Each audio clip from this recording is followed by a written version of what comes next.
Welcome to Moments with Marianne. This is your host, Marianne Pastana. And we're here today with special guest, Jill Henry, who's here to share with us her new book, Well-Being: Move into Energy Balance Through Meditation, the Chakras, the Five Elements, and Feng Shui. So welcome to the show, Jill Henry. Thank you very much, Marianne. It's such an honor to talk with you about your new book. What inspired you to write this? Well-being is a child of an original book I wrote in 2004 called Energy Source Book. And Energy Source Book was published on the market for until about 2016. And then it was not reprinted.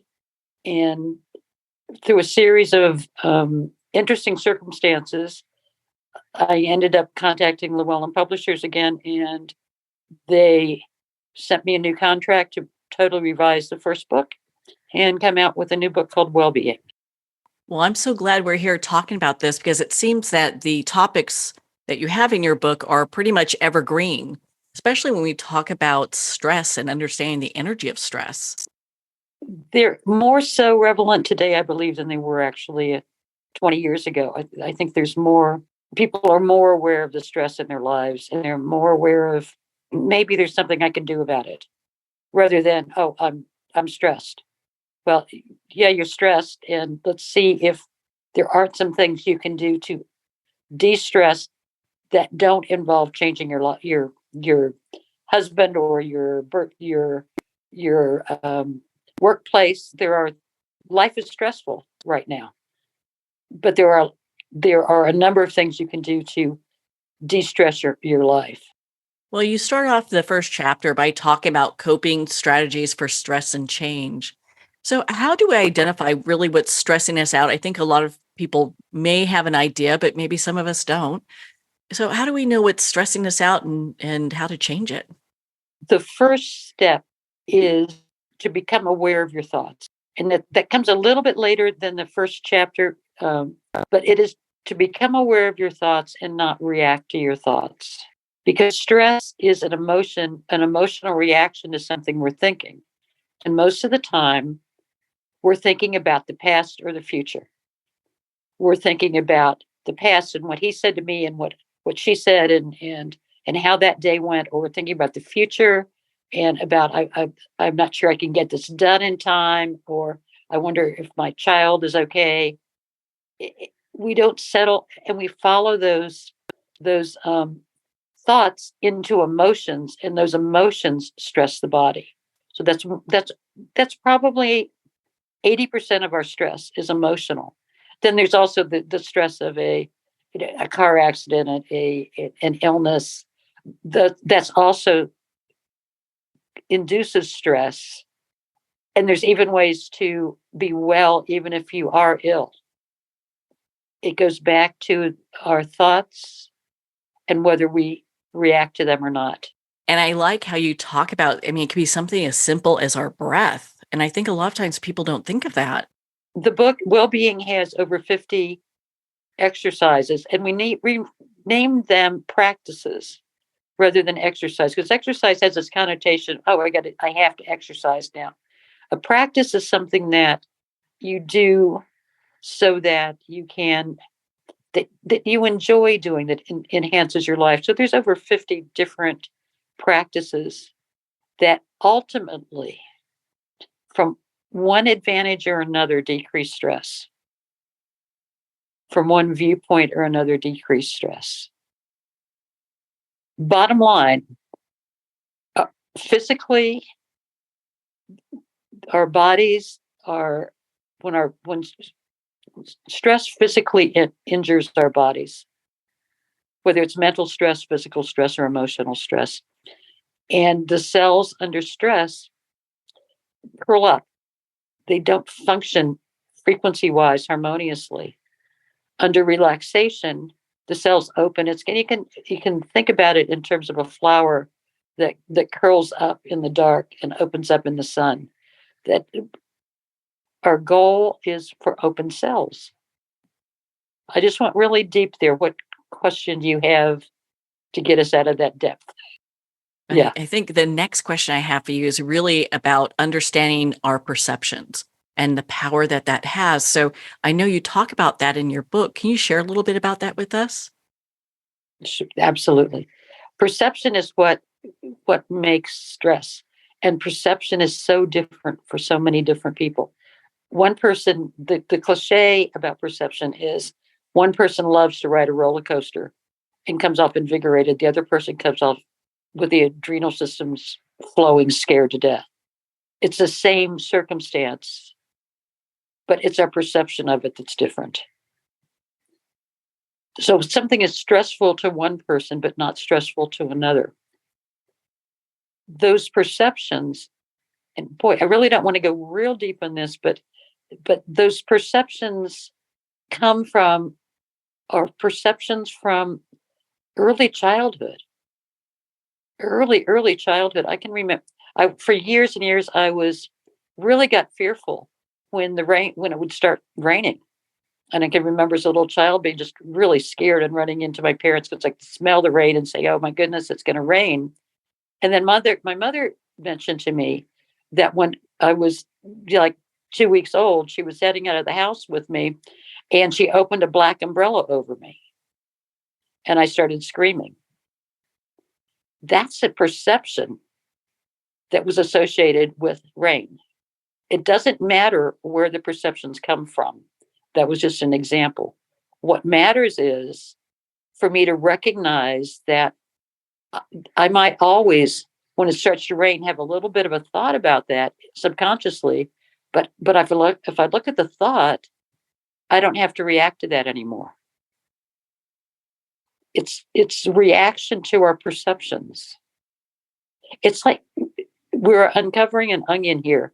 And in the book, I try to do it segmentally, piece by piece by piece, but it's uncovering an onion with what is the bottom line. The bottom line is I keep scaring myself. So is stress and relaxation a choice? Is that something we can like mentally make as a choice? Yes, we can say stop. I'm going to stop scaring myself. But saying it intellectually doesn't make a whole lot of difference. We can learn to breathe into a stress and it'll dissipate. We can learn to physically change the focus, put on some music. Um, we can walk away from a situation when it is starting. If we have the ability to walk away, we can walk away and say, I choose to not engage in this right now. The the the more we practice observing our thoughts, the less stress we have. Because it's not the thoughts that are injuring us, it is the emotional reaction to the thoughts. Breathing puts us, for example, on the present moment, on the right here and now. If I follow my breath in and out, or I count to four breathing in, count to four breathing out, I've now shifted my attention from a thought that about something back to the breath. I do a lot of breath counting before every interview, especially the radio kind of interviews, because you lose the feedback from actually seeing somebody. So I get stressed. I don't let it consume me. And I guess I'm trying to say that there's stress there, but if it's chronic stress, it lets us consume us. And if we have no tools to combat it, we stay in that chronic stress state. So well-being is about being well regardless of the circumstance, coming back to being in a calmer, more receptive state. The premise is we absolutely cannot control our thoughts. And to control our thoughts is ridiculous because our brains are like little computers and they've got program after program after program in there. And some people kind of say, well, I can't do anything because I can't control what I think. Well, yes, true. You can't control what we think. What we can control is totally in our control, is our reaction to what we're thinking. So I know a lot of people, it just seems that it's something that's common in this day and age. I mean, we're all running around like we have tigers after us in this Hmm. constant state of stress. So having these simple things that you can do as far as like focusing on your breath. I know you talk about affirmations in your book. That really helps people get to a point where they can start making small changes. Exactly. Exactly. So with meditation, how does that incorporate into all of this? The There are thousands of different ways to meditate and pray, the same kind of thing. The fundamental meditation for me that for years and years that I teach people is to start with 5 minutes, set aside 5 minutes in which you're sitting, you're following your breath in and out, you're just feeling it almost like the waves on the ocean coming in and out. You're feeling your breath. And every time you start thinking about something else, you come back to your breath. You detach from that thought. Steve Levine, in a book called A Gradual Awakening, had a beautiful metaphor for that. It's like sitting at a railroad crossing and a train's going by, and every thought is a boxcar.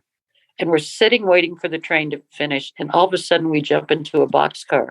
And that boxcar may be what we're going to plan for dinner tonight. And another boxcar may be remembering how somebody was angry at us, and another boxcar. And we're way down the track before we realize we're just sitting here waiting for the boxcar, waiting for the train to finish. 5 minutes a day, sitting quietly, observing your thoughts will significantly change everything in your life.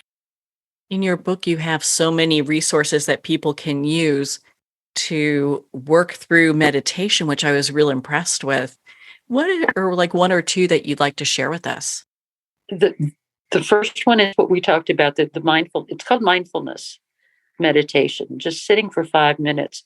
That once you get it, once you realize that you don't have to respond to every thought, and that most of the time the thoughts are future thoughts or past thoughts, then that expands to 15, 20 minutes a day. And that's when it becomes really impactful in your daily life. And even going back to that practice of mindfulness, one of the handy things to do with it is when you are sitting there thinking, following your breath, you have a thought, label it. Is that a future thought or a past thought? That gives you a sense of where you are in the scheme of things, because peace comes in the present moment, not out of the future or the past. As far as other techniques of meditation, I pretty much do a laundry list in the book of different types of meditation. But meditation really is what helps you detach from the stresses in your life. It's anything that will help you. I'm going to use some medical terms now. Stress involves the sympathetic nervous system. That's a fight or flight, and we're all like cavemen, fighting and fleeing. The parasympathetic in the sympathetic nervous system, the immune system never has a chance to function. The cells are just depleted by all this fight or flight. Anything that brings you into the parasympathetic nervous system, to me, is a form of meditation. The parasympathetic is the one that says, it's okay now. I'm having fun now. I'm okay now. When the parasympathetic nervous system comes into play, it is basically a rest and relax system. And the immune system then comes into full front. That's why we can feel invigorated on vacation, because we're not worried about the past or the future. We can do that type of vacation just mentally in our minds. So, roundabout answer to your question, if going out in nature calms you down, do that. If for a while, I alternate between just sometimes singing, doing my own karaoke at home, to more formal meditation. Qigong is a beautiful movement meditation. So is yoga, is meditation and movement. The book hopefully will give you enough ideas and enough theory that you can go out and find your own path. If you're living in a town with a qigong instructor, you might try qigong, or you might try hatha yoga, or you might go visit a store like mine, which is a metaphysical store that will guide you to those areas you feel best in.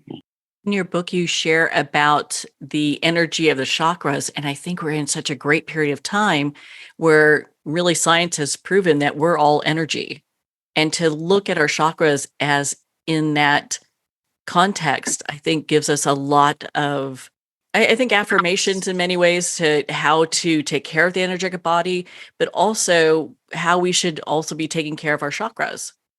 Yes, it's reframing our body. If we believe we're in totally a physical body that doesn't have any influence except the physicality of it, then we're looking at ourselves as solid. And in that solid state, we get stuck. Oh, I have this problem. I have this. I have this. Always had this. Energy helps us understand that these are patterns. They're patterns of disease, patterns of energy, and that we have our own ability to release and allow and relax with them. I want to do a caveat here that I would never tell anybody to not use conventional medicine.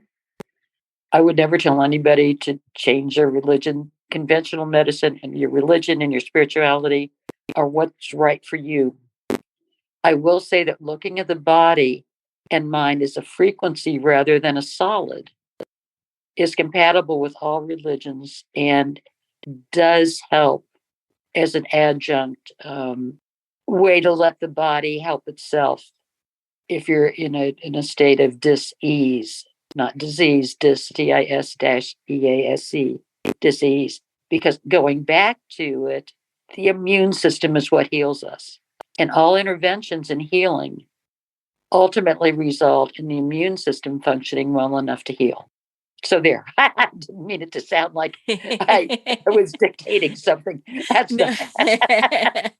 No, I appreciate you taking the time to go over that because I think it makes such a difference to hear, your thoughts around this. I mean, your book's just amazing. And one of the things that I was real impressed with, your book, you talk about working with our mind body type to balance our energy.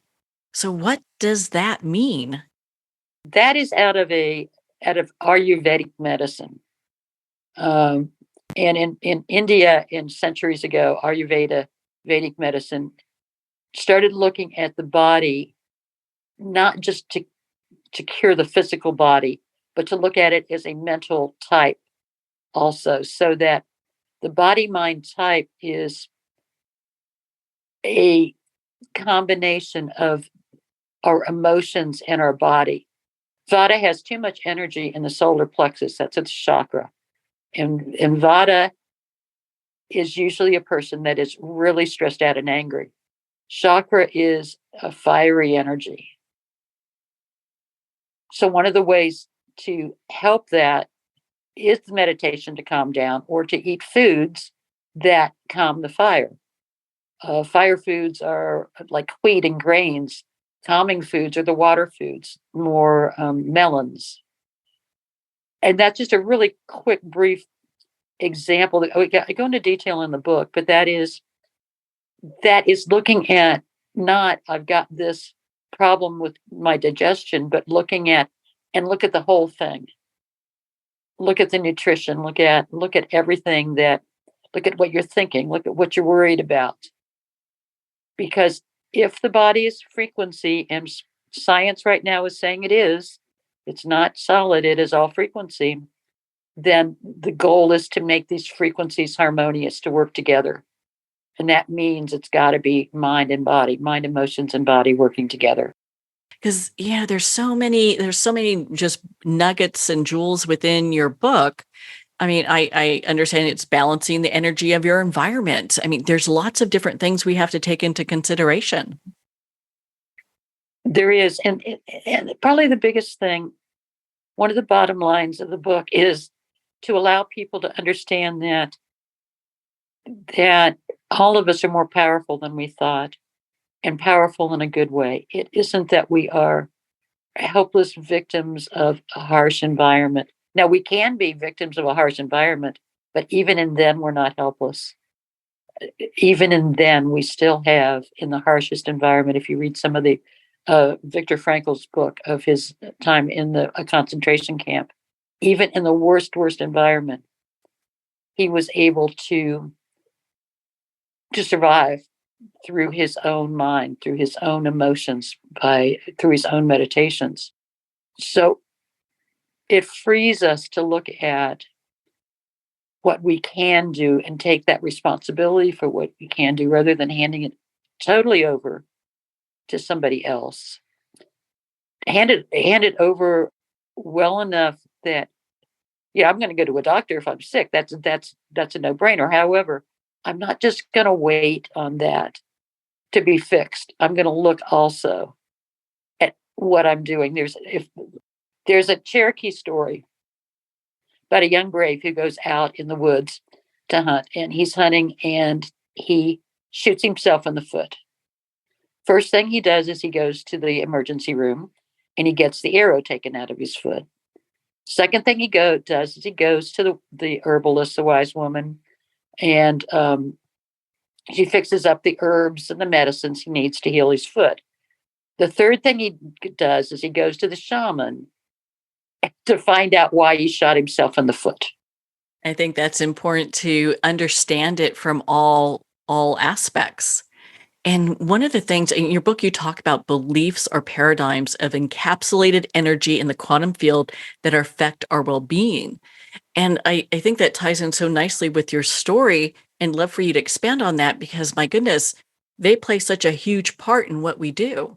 Yes, you just said it. Beliefs are encapsulated energies. And what we believe commands our attention. And what commands our attention commands our energy. I have another story, and I only know how to say this in stories without getting on it like my little pedestal again. In the 1940s, 1950s, so there was an article written in the American Medical Journal, from a person in the Northeast who had cancer. He went to his doctor. Doctor said there was a new pill for cancer. It's really wonderful. The guy took the pill, and the cancer was released. However, a month or two later, an article came out and said the pill did no good. Absolutely proven in studies to do no good. And his cancer came back. The placebo effect in medicine is responsible for over half of cures when somebody's just doing a placebo. And at the turn of the century, physicians gave out just sugar pills right and left. Our beliefs are really, really powerful because our beliefs influence the frequencies of the cells. I'm not saying to discount any diagnosis. I'm not saying to not do anything but try to think yourself out of it, because that doesn't work. You have to feel yourself back into health. And that feeling yourself has to do with the energies and the frequencies and the meditation in your beliefs, creating our own realities by what we believe, by our thoughts. And the beauty of that is, once I understand it, I can change. I change my thoughts and my reality changes. Is it possible for us to kind of clear out old beliefs? Yes. Yes. A number of people right now, including myself, are working with a little thing called the amygdala. And the amygdala is a little part of the brain at the brainstem that is, like, in layman's terms, a little computer. That's where our beliefs are stored. So that something happens and then we get a belief about it, and the brain says, well, this happened. And the amygdala says, okay, I got it. I'll make that file. So that if this circumstance comes up again, I'm going to react the same way. I'm going to believe the same thing. And there are ways to help that amygdala send different messages. And and this is going to sound, the true scientist is going to, if they hear this, is going to just shrug their shoulders. I picture the amygdala as little computer dudes and dudettes in a little computer room. And when I get relaxed enough and I get enough information, I can go into that computer room and say, hey, wait a minute. I used to believe that, but I don't think that's true anymore. I don't think I want to believe that anymore. I don't think it's true there's scarcity. I think I want to believe there's some abundance here. And I watch a little amygdala go to work and go, oh, okay. And the light comes on and they go to the computer and they change the program. And it actually does work if you're in the right frequency state. So much good information to explore in your book, Well-Being. Jill, where can our listeners connect with you and be part of your community? 2 places. One is a new website that I just started with this book. It's resourcesforwellbeing.com, mountainvalleycenter.com.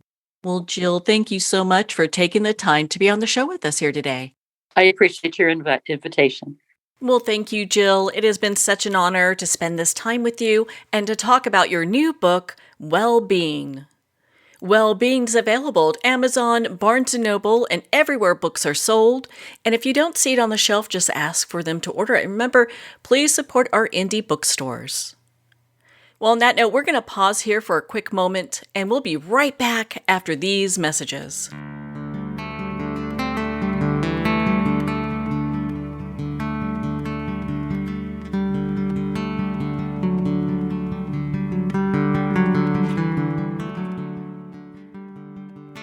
I'd like to thank Jason Eastwood at Guitarfulness for sharing his inspiring music and talent with us.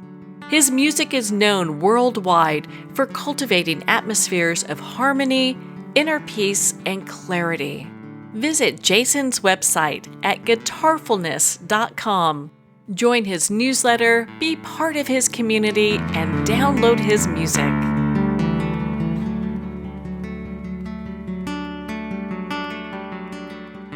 Well, we're at the end of our time today. I'd like to thank everyone for tuning in. You've been listening to Moments with Marianne, where we make every moment count.